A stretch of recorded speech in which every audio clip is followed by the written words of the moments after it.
हरे कृष्णा। स्वागत है आप सभी भक्तों का राधा कृष्ण भक्ति पथ में, जो कि कृष्ण भावनामृत हेतु बनाई गई है। आज हम बात करेंगे गणेश चतुर्थी के बारे में। गणेश चतुर्थी भारत का एक ऐसा महान और भव्य पर्व है जो केवल धार्मिक ही नहीं बल्कि सांस्कृतिक, सामाजिक और आध्यात्मिक दृष्टि से भी अत्यंत महत्वपूर्ण है। यह पर्व हर वर्ष भाद्रपद मास के शुक्ल पक्ष की चतुर्थी तिथि को मनाया जाता है। वर्ष 2025 में गणेश चतुर्थी 27 अगस्त बुधवार के दिन धूमधाम से मनाई जाएगी। इस दिन को विघ्नहर्ता, मंगलकर्ता, बुद्धि और समृद्धि के दाता गणपति बप्पा के जन्मोत्सव के रूप में मनाया जाता है। गणेश चतुर्थी केवल महाराष्ट्र, गुजरात, कर्नाटक या आंध्र प्रदेश तक सीमित नहीं है, बल्कि आज यह पूरे भारत और विश्व भर में भारतीय संस्कृति के प्रतीक के रूप में मनाया जाने लगा है। चाहे गांव हो या महानगर, इस दिन बप्पा का स्वागत ढोल ताशों और भक्ति गीतों के साथ किया जाता है। गणेश चतुर्थी का महत्व केवल भगवान गणेश की आराधना तक सीमित नहीं है, बल्कि यह पर्व हमें जीवन जीने की गहन शिक्षाएं देता है। भगवान गणेश को प्रथम पूज्य देव कहा गया है।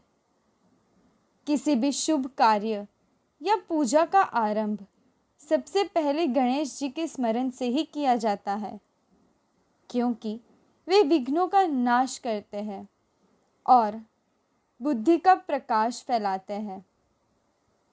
गणपति जी का बड़ा मस्तक हमें विवेक और ज्ञान का मार्ग दिखाता है। उनकी छोटी आंखें हमें एकाग्रता की शिक्षा देती है और उनका विशाल उदर हमें सहनशीलता और धैर्य का प्रतीक बताता है। उनका छोटा सा मुंह यह सिखाता है कि हमें कम बोलकर अधिक कार्य करना चाहिए। गणेश चतुर्थी का यह पर्व हमें यह भी सिखाता है कि चाहे परिस्थिति कितनी भी कठिन क्यों ना हो, हमें सदैव धैर्य, बुद्धि और श्रद्धा के साथ आगे बढ़ना चाहिए। यही कारण है कि इस दिन घर घर में गणपति बप्पा की स्थापना होती है और भक्तगण उन्हें 10 दिनों तक न केवल पूजते हैं, बल्कि परिवार का सदस्य मानकर सेवा करते हैं। तो आइए अब जानते हैं गणेश जी के जन्म की कथा के बारे में। एक बार माता पार्वती स्नान के लिए जा रही थी। उन्होंने अपने शरीर पर लगे उपटन से एक सुंदर बालक की प्रतिमा बनाई और उसमें प्राण डाल दिए। यही बालक उनके द्वारपाल बने। माता ने आदेश दिया कि जब तक मैं स्नान कर रही हूँ, कोई भी इस कक्ष में प्रवेश न करे। इस बीच भगवान शिव वहां आए और भीतर जाना चाहा। गणेश जी ने उन्हें रोक दिया। शिव जी ने कई बार समझाया, लेकिन गणेश जी ने माता पार्वती का आदेश मानकर द्वार पर अडिग खड़े रहे। क्रोधित होकर भगवान शिव ने अपने त्रिशूल से उस बालक का सिर काट दिया। जब माता पार्वती बाहर आई और यह दृश्य देखा तो वे विलाप करने लगी। उन्होंने भगवान शिव को कठोर शब्द कहे और सृष्टि का विनाश करने की प्रतिज्ञा ली। समस्त देवता भयभीत हो गए। तब भगवान शिव ने अपने गणों को आदेश दिया कि कि उत्तर दिशा की ओर जाने वाले जीव का सिर ला कर दो। गणों ने सबसे पहले एक हाथी का बच्चा पाया और उसका सिर ले आए। शिव जी ने उस सिर को गणेश जी के धड़ से जोड़कर पुनः जीवित किया। उस दिन को गणेश जी का जन्मदिन माना गया। उस समय से गणेश जी को प्रथम पूज्य देवता का स्थान प्राप्त हुआ। तो आइए अब जानते हैं गणेश चतुर्थी के 10 दिन मनाए जाने का कारण। एक समय की बात है, महर्षि वेदव्यास ने सोचा कि मानवता के कल्याण के लिए वे एक महान ग्रंथ की रचना करें जो धर्म, नीति, नीतिशास्त्र और जीवन के सभी पहलुओं का मार्गदर्शन करे। यह ग्रंथ था महाभारत। वेदव्यास जी को ज्ञात था कि यह रचना इतनी विशाल और गूढ़ होगी कि इसे साधारण मनुष्य लिख नहीं सकता। इसीलिए उन्होंने देवताओं से सहायता मांगी। तब देवताओं ने उन्हें सुझाव दिया कि वे गणेश जी से प्रार्थना करें, क्योंकि वे बुद्धि, लेखन कला और विद्या के अधिपति हैं। वेदव्यास जी ने गणपति जी का ध्यान करके उनसे आग्रह किया कि वे उनकी रचना को लिखें। गणेश जी ने सहर्ष स्वीकार किया, लेकिन एक शर्त रखी कि मैं बिना रुके लिखूंगा। आप जो भी श्लोक कहेंगे वह तुरंत पूरा होना चाहिए। यदि आप रुके तो मैं लिखना छोड़ दूंगा। वेदव्यास जी ने भी एक शर्त रखी, आप जो भी लिखेंगे पहले उसका अर्थ पूरी तरह समझ लें, फिर उसे अंकित करें। इस प्रकार लेखन का कार्य आरंभ हुआ। कहा जाता है कि गणेश जी ने लगातार लिखना शुरू किया और बिना रुके 10 दिन और 10 रातों तक वेदव्यास द्वारा बोले गए श्लोकों को लिपिबद्ध लिखते रहे।